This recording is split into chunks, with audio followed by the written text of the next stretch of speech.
وبركاته. إن الحمد لله نستعينه ونستغفره ونعوذ به من شرور أنفسنا ومن سيئات أعمالنا. من يهده الله فلا مضل له ومن يضلل فلا هادي له. أشهد أن لا إله إلا الله وحده لا شريك له وأشهد أن محمدا عبده ورسوله الكريم. اللهم صل وسلم على نبينا المصطفى محمد وعلى آله وأصحابه أجمعين. أما بعد، رب اشرح لي صدري ويسر لي أمري واحلل عقدة من لساني yafqahu qawli.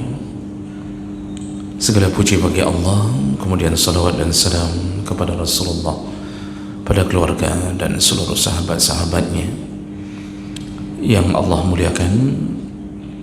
Bapak Ibu jamaah salat subuh yang berhadir karena Allah, mudah-mudahan Allah balas dengan pahala yang berlimpah insyaAllah. Bapak Ibu yang Allah muliakan, kita akan sambung pembahasan tentang tanda-tanda kiamat, dan kita masih membahas tanda kiamat kecil. Di pertemuan yang lalu kita membahas salah satu tanda menjelang kiamat, yaitu merebaknya zina. Dan zina ini menjadi sebuah hal yang dianggap biasa, dipertontonkan, dan orang-orang menganggap itu bukan lagi tabu. Sampai-sampai kata Rasulullah, orang-orang berzina di jalanan-jalanan, di pinggir-pinggir jalan, dan orang yang alim hanya berani berkata, jangan berzina di sini. Kalau mau berzina, carilah tempat yang lain.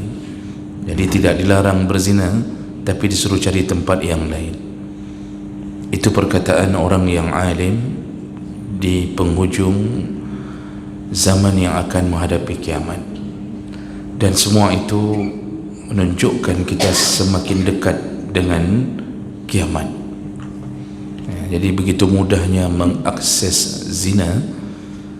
Semua itu adalah tanda-tanda bahawa kita akan segera mendapatkan sebuah janji Allah yang bernama kiamat.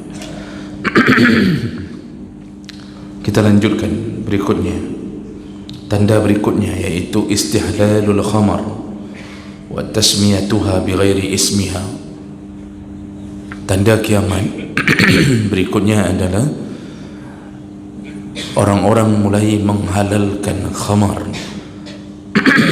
menghalalkan khamar dan merubah namanya. Nah, ini salah satu fenomena yang terjadi. Umat di akhir zaman akan kembali mengkonsumsi khamar, tapi mereka tak lagi menamakannya dengan nama khamar. Mereka membuat nama-nama baru yang kemudian orang-orang mulai berkata bahwa ini bukan khamar, ini adalah benda ini adalah sesuatu yang tidak kami sebut dengan khamar. Lalu dia merasa aman dan merasa nyaman ketika mengkonsumsi khamar tersebut karena namanya sudah berbeda. Jadi khamar ini dari dulu sudah dikonsumsi dari zaman jahiliyah. Khamar adalah minuman keseharian orang-orang di tanah Arab. Bahkan hampir semua sahabat itu mengkonsumsi khamar.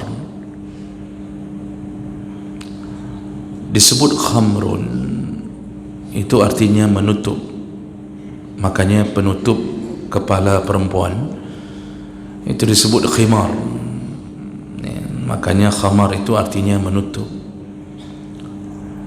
Maka disebut minuman khamar ini ketika setelah diminum maka tertutuplah akal sehatnya. Maka disebutlah khamar, penutup akal sehat. Dulu di zaman sahabat mereka mengkonsumsi khamar bagaikan orang Aceh minum kopi. Jadi tiap pagi, tiap waktu mereka minum khamar. Bahkan Abu Talha itu punya kedai khamar, dan khamar tidak diharamkan sekaligus karena begitu besarnya kecintaan orang-orang jahiliyah terhadap khamar. Jadi kalau diharamkan sekaligus maka mereka susah menerima Islam, maka diharamkan secara bertahap. Jadi walaupun sudah masuk Islam, para sahabat masih meminum khamar. Tahapan ketiga ketika datangnya pengharaman khamar, sebahagian sahabat masih berada di kedai-kedai khamar, lalu mereka mendengarkan ada orang yang berseru bahwa khamar telah diharamkan, khamar telah diharamkan. Jadi sebelum itu khamar itu hanya dikatakan oleh Allah bahwa dia baik, dia boleh dikonsumsi, namun lebih banyak mudaratnya daripada manfaatnya. Lalu kemudian turun tahap kedua pengharaman khamar, tidak juga langsung diharamkan.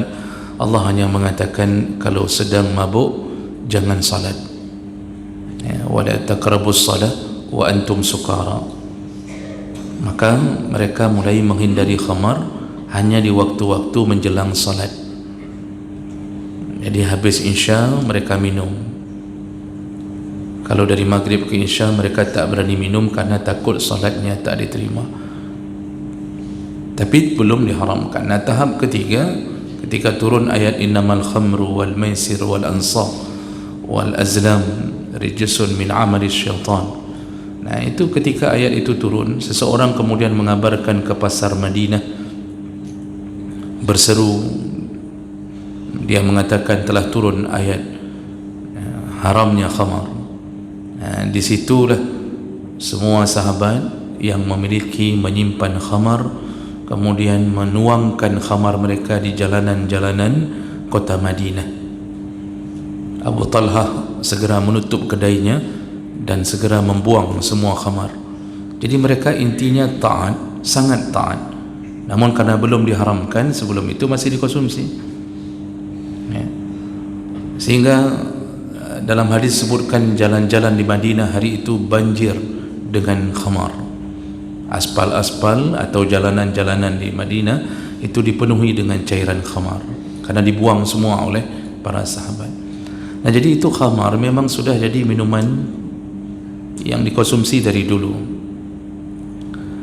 Rasulullah sallallahu alaihi wasallam berpesan tentang bahayanya minuman khamar ini karena dia menghilangkan akal, sehingga disebutkan bahwa khamar ini puncak dari semua dosa. Ya, ra'su kulli khati'ah, puncak daripada semua dosa itu khamar. Maksudnya dengan meminum khamar maka akan menimbulkan dosa-dosa yang lain. Dan itu telah disebutkan oleh Nabi bahwa di Bani Israel ada seorang pelacur mengajak, menggoda seorang yang saleh. Jadi dia tawarkan kepada orang ini apakah melacur dengannya atau membunuh seorang bayi atau meminum khamar. Karena orang ini mengira bahwa yang paling ringan adalah khamar, dia tak perlu berzina, dia tak perlu bunuh bayi, maka dia memilih khamar. Dia minum khamar. Setelah dia minum khamar, hilanglah akalnya. Kemudian dia berzina dengan pelacur ini. Setelah dia berzina, dia membunuh bayi yang ada di tempat tersebut. Akhirnya semua dosa dilakukan. Begitulah orang yang meminum khamar, maka dia menjadi penyebab munculnya dosa-dosa yang lain. Dan hari ini yang terjadi adalah perkara yang sama.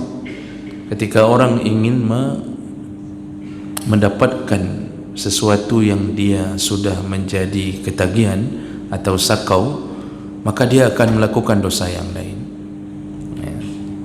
Orang-orang yang tak punya lagi uang untuk membeli benda apapun yang memabukkan, dan dia sudah pada tahap ketagihan atau kecanduan yang tinggi, maka dia akan mencuri, dia akan membegal, dia akan merampok, lalu perzinaan pun terjadi.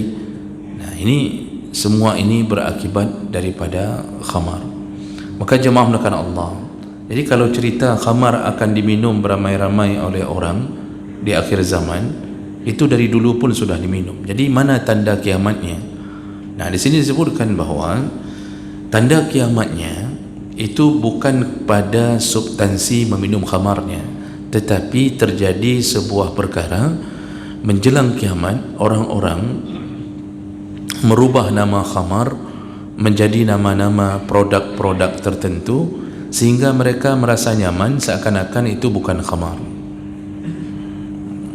Jadi tidak disebut lagi itu khamar, tidak disebut lagi ini minuman memabukkan, dirubah-rubah namanya.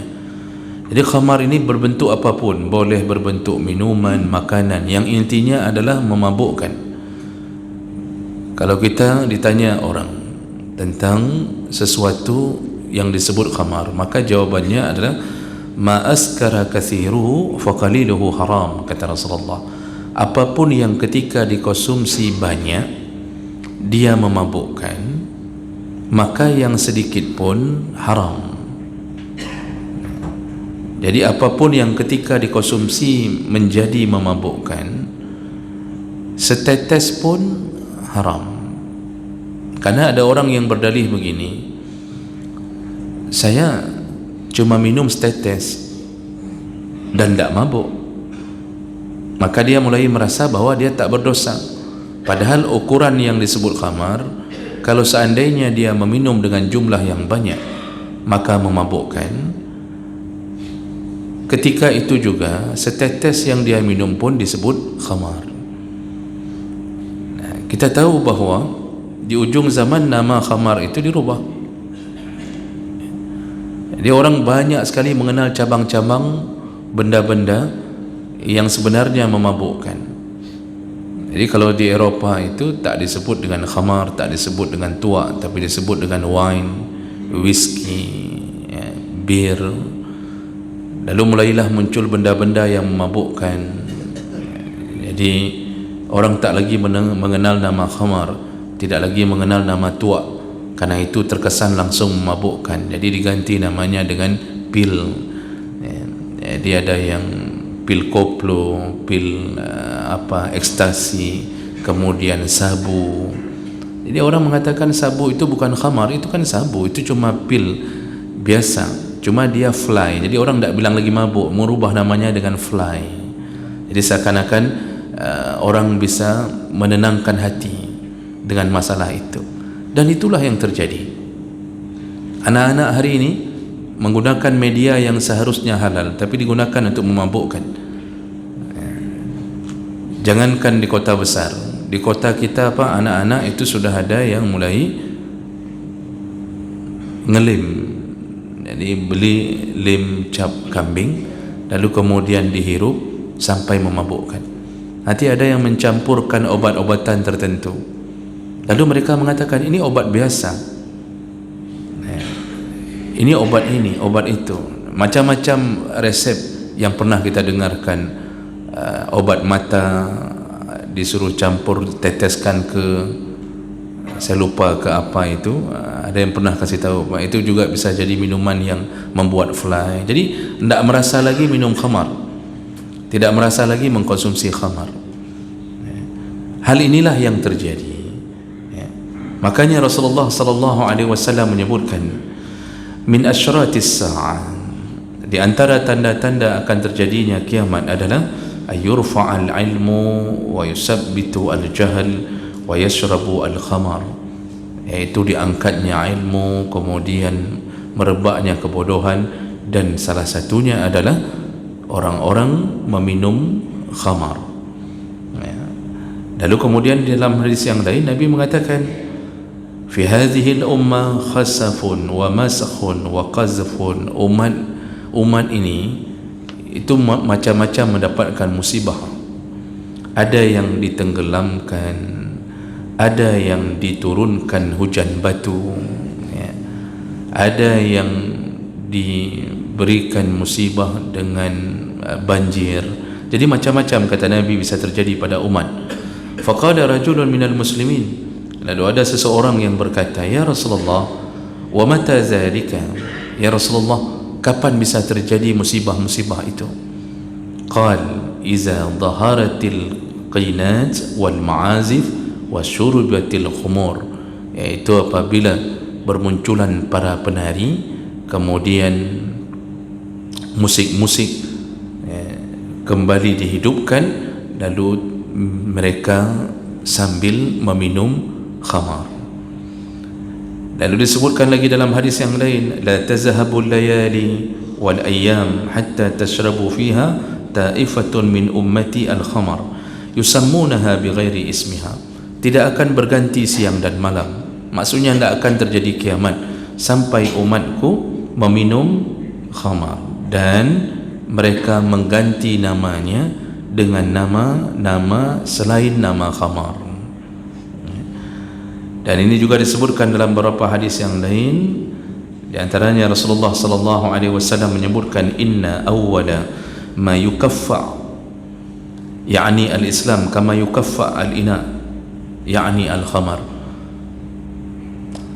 Nanti sepeninggalku, kata Rasulullah, benda yang pertama sekali direkayasa adalah sebagaimana mereka merekayasa bejana. Jadi bejana itu di tanah liat itu bisa dibuat jadi apapun, itu dijadikan penampung air, jadikan macam-macam, itu bisa dibuat. Kata Rasulullah, sepeninggalku benda yang pertama sekali akan direkayasa seperti engkau telah merekayasa bejana adalah al-khamar, engkau merekayasa khamar. Faqila, lalu ada orang yang berkata, kaifa ya Rasulullah, waqad bayyana Allah fiha ma bayyan, bagaimana itu bisa terjadi ya Rasulullah, bukankah khamar itu sudah jelas hukumnya?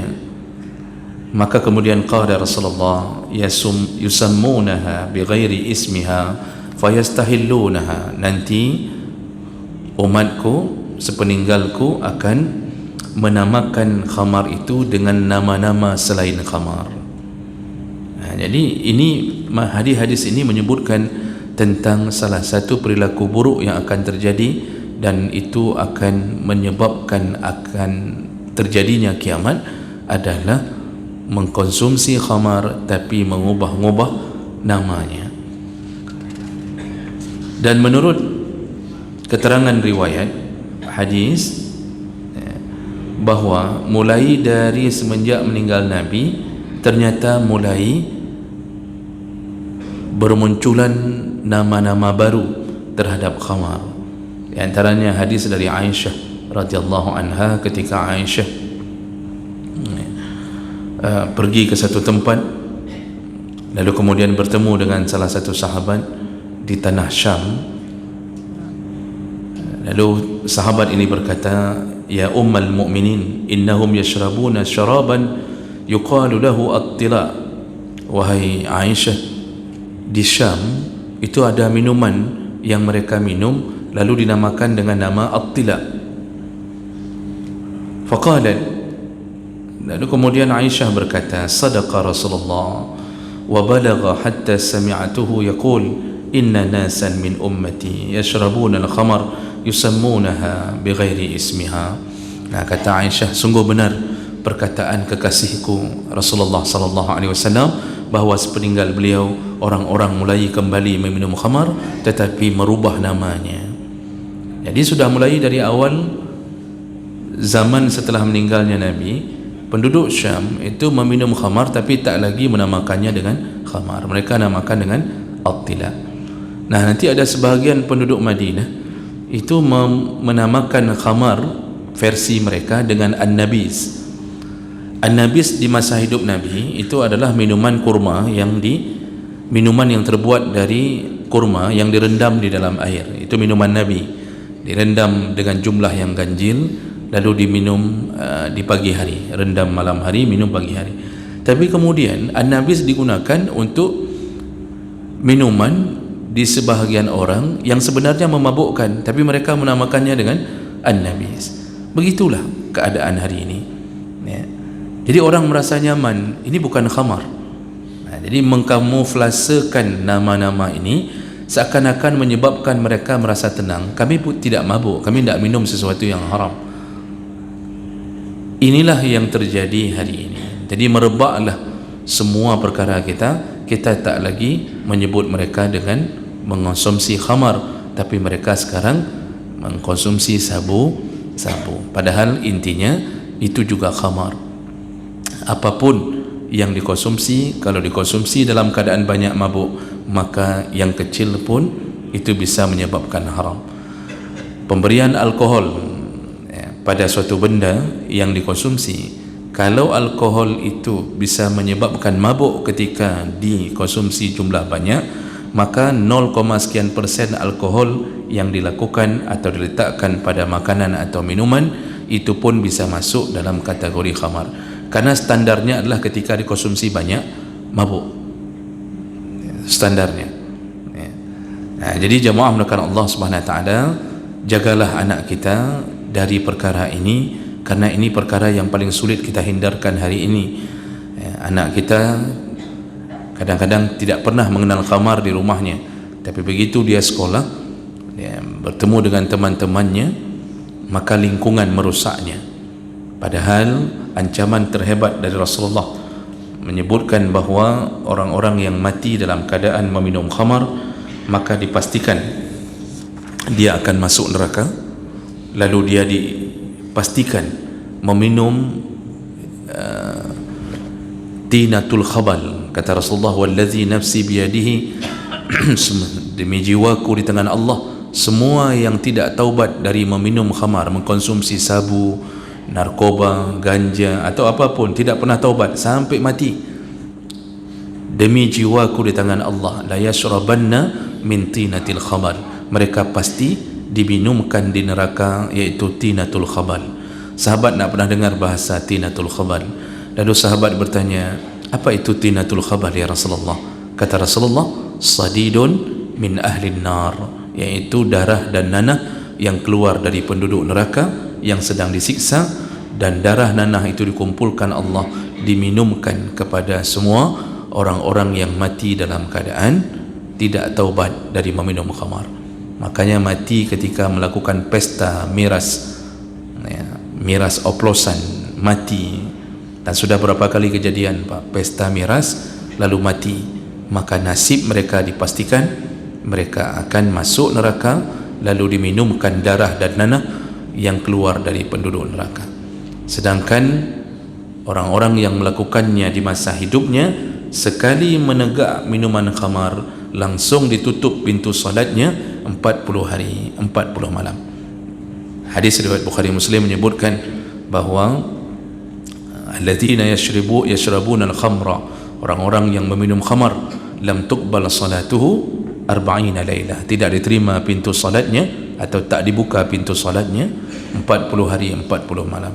Kalau dia mahu taubat, fataballahu alaihi, Allah terima taubatnya. Minum kali kedua, ditutup lagi 40 hari. Minum kali ketiga, ditutup lagi 40 hari. Kalau dia mati, maka seperti yang kita sebutkan barusan, matinya dalam keadaan dipastikan masuk ke dalam neraka Allah Subhanahu Wa Taala. Mudah-mudahan Allah lindungi kita, Allah lindungi anak kita dari perkara yang besar di akhir zaman ini.